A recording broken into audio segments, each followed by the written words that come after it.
অসমৰ প্ৰথম সনেট কবি কোন?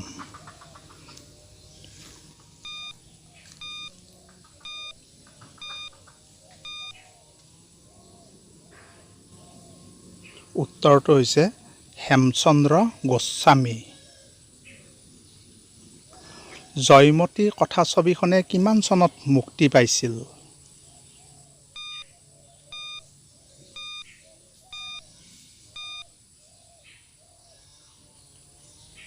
উত্তৰটো হৈছে 1935 চনত। অভিৰুচি ক্ৰীড়া দিৱস কোন তাৰিখে পালন কৰা হয়?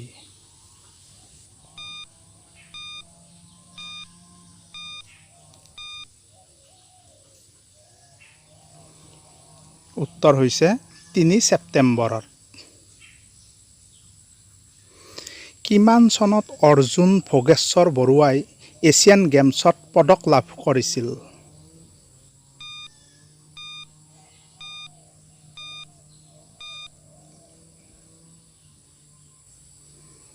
উত্তৰটো হৈছে 1966 চনত।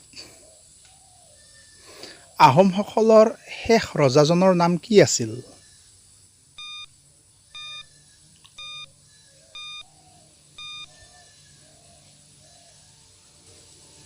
উত্তৰটো হৈছে পুৰন্দৰ সিংহ। অসম সাহিত্য সভাই প্ৰকাশ কৰা অভিধানখনৰ নাম কি?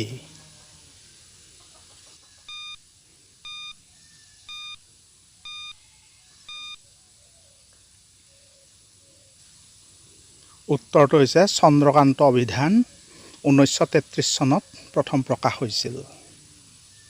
অসম সাহিত্য সভাৰ প্ৰতীকটো কোনে আঁকিছিল?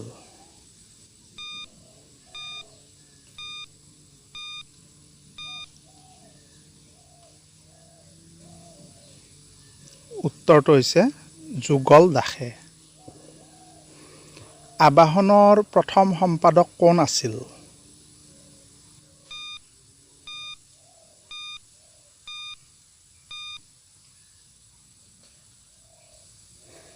উত্তৰটো হৈছে দীননাথ শৰ্মা।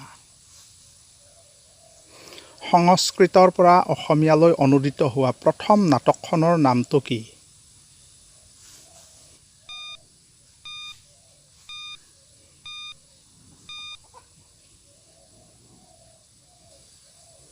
উত্তৰটো হৈছে শকুন্তলা। লম্বোদৰ বৰাদেৱে অনুবাদ কৰিছিল।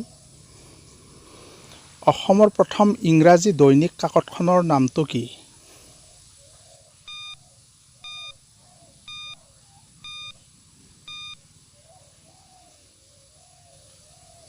উত্তৰটো হৈছে দ্য আছাম ট্ৰিবিউন। 1946 চনত প্ৰকাশ হৈছিল।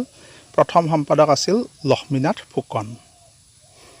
আপোনালোকৰ বাবে এইবাৰ এটি প্ৰশ্ন আগবঢ়াইছোঁ, উত্তৰটো কমেণ্ট কৰি জনাবচোন। প্ৰথম অসমীয়া মহিলা আলোচনীখনৰ নাম কি? ভিডিঅ'টো চোৱাৰ বাবে আন্তৰিকতাৰে ধন্যবাদ জনালোঁ। ভিডিঅ'টোত এটা লাইক কৰিব, কমেণ্ট কৰিব, শ্বেয়াৰ কৰিব আৰু চেনেলটো ছাবস্ক্ৰাইব কৰিব।